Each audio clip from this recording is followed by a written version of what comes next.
Hello दोस्तों, कैसे हैं आप सब। एक बार फिर से आप सबका स्वागत है आपके अपने चैनल टूरूपीडिया हिंदी पर। आज हम बात करने जा रहे हैं बर्फ से ढके वादियों से सजे सुनहरी बौद्ध मूर्तियों और खुशनुमा पर्यटन स्थलों के लिए फेमस उस शहर की जहां 2 कुबड़ वाले ऊंट पाए जाते हैं। इस शहर में है मैग्नेटिक हिल और दुनिया की सबसे ऊंची खारे पानी की झील। भारत का वो शहर जहाँ भारतीय कैलेंडर फॉलो नहीं किया जाता। यहाँ मिलती है बटर टी और मोमोज सूप। आज हम बात करने जा रहे हैं शांत झील, खूबसूरत मठ, ऊबड़ खाबड़ पहाड़, अनगिनत आश्चर्यजनक स्थल, रंग बिरंगे त्योहार और अपनी सजावट के लिए फेमस लेह शहर की। तो देर किस बात की, अपना सीट बेल्ट बांध लीजिए अच्छे से और निकलते हैं लेह की एक शानदार सफर पर। दोस्तों, लेह एक जिला है जो भारत के केंद्र शासित प्रदेश लद्दाख का हिस्सा। हिमालय से पार तिब्बत के पठार के पश्चिम भाग पर मौजूद लेह 3520 मीटर यानी कि 11,550 फुट की ऊंचाई पर है। ज्यादा ऊंचाई पर होने की वजह से लेह से आसमान और तारों को निहारने का जो आनंद है वो दुनिया में कहीं नहीं मिल सकता। क्षेत्रफल के हिसाब से ये भारत का दूसरा सबसे बड़ा जिला माना जाता है, जो करीब 45,110 स्क्वायर किलोमीटर के एरिया में फैला हुआ है। मौजूदा समय में लेह की टोटल आबादी सिर्फ 43,000 की है। शहर का सबसे बड़ा धर्म है बौद्ध, जिसे मानने वालों की संख्या है 43.85%, जबकि 35.37% लोगों के साथ हिंदू इस शहर का दूसरा सबसे बड़ा धर्म है। वहीं 15.14% लोग यहाँ इस्लाम धर्म को कबूल करते हैं। इतिहासकारों की माने तो लेह में इंसानी बस्तियों के बसने का सिलसिला आज से 2000 साल पहले ही शुरू हो गया था। पहले शहर में सिर्फ बौद्ध और हिंदू लोग ही रहा करते थे, लेकिन फिर 14वीं शताब्दी में इस्लाम धर्म भी लेह में पहुंचा। बावजूद इसके आज भी यहाँ बौद्ध धर्म से जुड़े लोगों की संख्या सबसे ज्यादा है। शहर प्रमुख भाषा लद्दाखी है। इसके अलावा यहाँ उर्दू, हिंदी, तिब्बती जैसी भाषाएं भी बोली जाती है। दोस्तों, लेह क्षेत्रफल के मामले में बेशक दूसरा सबसे बड़ा शहर हो, लेकिन पॉपुलेशन डेंसिटी के मामले में ये शहर बहुत ही छोटा है। यहाँ आपको प्रति वर्ग किलोमीटर में सिर्फ 3 लोग ही देखने को मिलेंगे, यानी चारों ओर खाली खाली और शांत माहौल।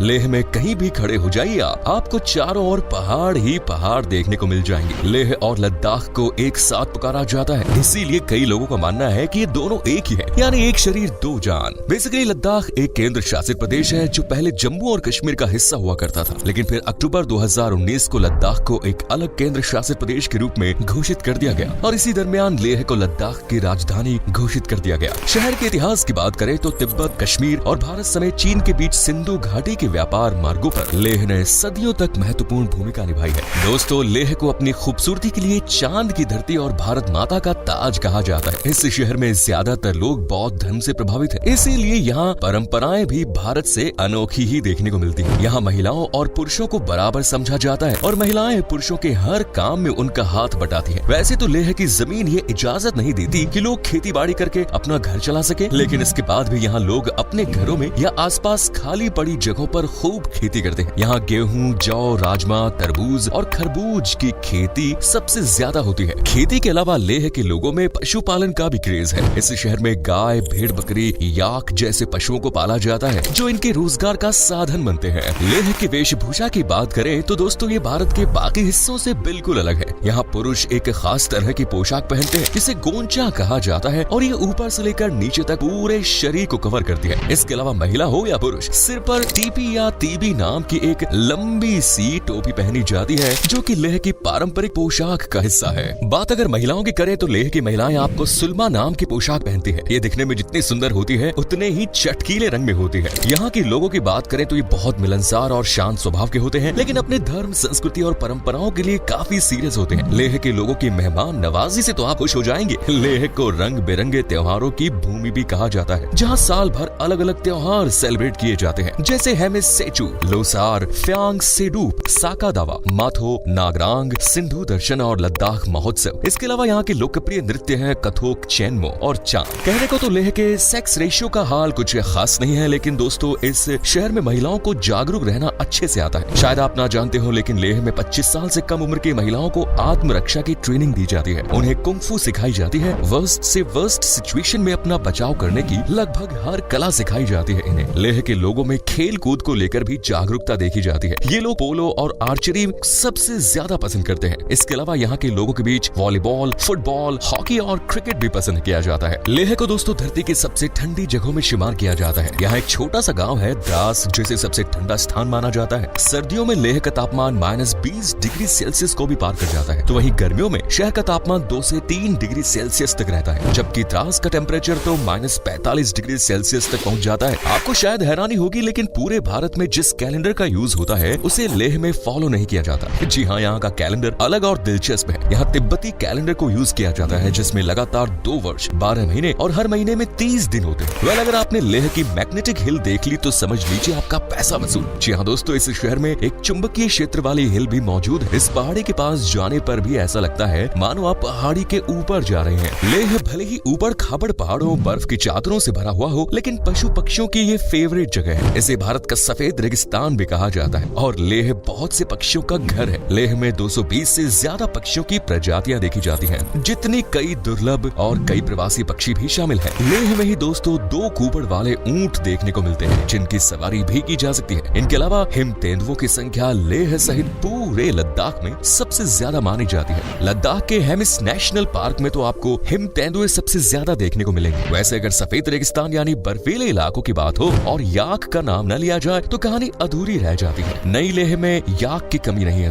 दोस्तों वाइन तो आपने कई पी होंगी, लेकिन कभी लेह की वाइन पीकर देखिए, आप लगभग हर शराब का स्वाद भूल जाएंगे। लेह की शराब को छांग कहकर पुकारते हैं, जिसे सेब और दूसरे सामग्री के साथ मिलाकर तैयार किया जाता है। वैसे कभी आपने मोमोज सूप खाए हैं? शायद नहीं, क्योंकि ये मोमोज लेह में ही मिलते हैं। इन्हें यहाँ मोकथूक कहा जाता है। इनका स्वाद बड़ा ही जायकेदार होता है, जिन्हें कई तरह के सूप्स के साथ तैयार किया जाता है। खाने में मोकथूक के अलावा आप यहाँ थुपा, मोमो, टिंगमो, छुटकी का स्वाद ले सकते हैं। वैसे अगर आप टी लवर हैं तो ये शहर आपको कुछ ज्यादा ही पसंद आने वाला है, क्योंकि लेह में एक खास तरह की चाय मिलती है, जिसे बटर चाय कहते हैं। साथ ही ड्रिंक में आप चांग भी ट्राई कर सकते हैं। दोस्तों, लेह में जाने का सपना हर कोई देखता है, फिर चाहे वो भारतीय हो या फिर विदेशी। हर कोई जिंदगी में एक बार ही सही लेह की खूबसूरती अपनी आंखों और कैमरों में कैद करना चाहता है। हालांकि यहाँ पहुँचना इतना भी आसान नहीं है, क्योंकि लेह में जाने के लिए इनर लाइन परमिट की जरूरत होती है। फिर चाहे आप भारतीय हो या विदेशी, बिना इनर लाइन परमिट के आप लेह में नहीं जा सकते। लेकिन हाँ, जम्मू कश्मीर के नागरिकों को इस परमिट की जरूरत नहीं होती है। साथ ही अगर आपके साथ कोई 12 साल से कम उम्र का बच्चा है तो उसे भी इनर लाइन परमिट की जरूरत नहीं पड़ेगी। इसके बाद भी लेह में घूमने आने वाले लोगों की संख्या में हर साल इजाफा हो रहा है। साल 2022 में यहाँ लगभग 4.5 लाख पर्यटक लेह में घूमने के लिए आए थे। यहाँ की सड़कों पर राइडिंग करना तो जैसे हर सैलानी का सपना होता है। साल 2023 में लेह में 6 से 7 लाख पर्यटक घूमने के लिए पहुँचे, यानी हर साल 1 लाख लोगों की संख्या बढ़ रही है। अब वैसे तो पूरा लेह ही घूमने के लिए शानदार शहर है, जहाँ आप सबसे ऊंची बस्ती से लेकर झील, बर्फ से ढकी पहाड़ियाँ और भी बहुत कुछ देख सकते हैं। लेकिन लेह में घूमने के लिए सबसे अच्छी जगहों की बात करें तो इस लिस्ट में पहले नंबर पर है लेह पैलेस, जिसे लेह की छत कहकर पुकारा जाता है। कहते हैं कि इस महल का निर्माण 1600 ईस्वी में नामग्याल राजा द्वारा करवाया गया। 9 मंजिला ये इमारत लेह की शान है। इस महल के ऊपर खड़े होकर आप पूरे लेह शहर का शानदार नजारा देख सकते हैं। ये पैलेस जितना आकर्षक है उतना ही खास। यहाँ की वास्तुकला। लेह से अगर आप 15 किलोमीटर की दूरी तय कर लेते हैं तो आप पहुँच सकते हैं शे मोनेस्ट्री। मोनेस्ट्री में एक अलग ही लेवल की शांति और आकर्षण देखने को मिलता है, जिसका अंदाजा आप घर बैठे तो कतई नहीं लगा सकते। तीसरी सबसे शानदार जगह है थिक्से मोनेस्ट्री, जिसे देखने के लिए हर साल बड़ी संख्या में सैलानी आते हैं। ये मोनेस्ट्री 12 मंजिला जितनी ऊंची है और आप यकीन नहीं कर पाएंगे, लेकिन आज भी इस मोनेस्ट्री में 500 से ज्यादा बौद्ध भिक्षु निवास करते हैं। बौद्ध भिक्षुओं के बीच मोनेस्ट्री की वास्तुकला देखने का मजा ही अलग है। 14वीं शताब्दी में बनी डिस्ट्रिक्ट मोनेस्ट्री भी लेह की सबसे खास जगह है, जहां आप न सिर्फ घूम सकते हैं बल्कि 106 फीट ऊंची भगवान गौतम बुद्ध की प्रतिमा भी देख सकते हैं। ये प्रतिमा वाकई बेहद आकर्षक है और इसे भी गोल्डन रंग में रंगा गया है। दोस्तों, 1983 से 1991 के बीच में लेह में बौद्ध तथा जापानियों द्वारा मिलकर एक शांति स्तूप का निर्माण भी करवाया गया था। ये स्तूप आज के समय में आपको लेह की पहाड़ियों के बीच एक टाउन में देखने को मिलेगा, जिसे देखना बेहद आकर्षक होता है। साथ ही आप दुनिया के एक ऊंचे पास को भी विजिट कर सकते हैं, जो लेह के पास में ही स्थित है। इस पास का नाम है मासर मिकला। लेह में ही आप सिंध और जांस्कर नदी का संगम देख सकते हैं और जांस्कर नदी के ऊपर तो आप चल भी सकते हैं। दरअसल नवंबर, दिसंबर और जनवरी में जांस्कर नदी के ऊपर पूरी तरफ से बर्फ जम जाती है और इसी जमी हुई बर्फ के ऊपर लोग चलते हैं, बर्फ का आनंद लेते हैं और दूसरी एक्टिविटीज भी करते हैं। राफ्टिंग के लिए तो लेह एक आदर्श स्थल है, जहाँ ऊंची उथल पुथल से भरी पहाड़ियाँ राफ्टिंग का अनोखा मजा देती है। साथ ही आप 3 इडियट मूवी का लास्ट सीन जहाँ शूट हुआ था वहाँ भी जा सकते सकते हैं। जी हम बात कर रहे हैं पैंगोंग झील की, जो दुनिया की सबसे ऊंची खारे पानी की झील है। तो दोस्तों ये थी लेह शहर के बारे में सभी रोचक जानकारी। उम्मीद करते हैं आपको ये हमारी वीडियो पसंद आई होगी। अगर हाँ तो इसे अधिक से अधिक लाइक करें, शेयर करें, और लेह के बारे में आपको कौन सी बात सबसे अच्छी लगी ये हमें कमेंट्स में जरूर बताएं। आज के लिए इतना ही, धन्यवाद।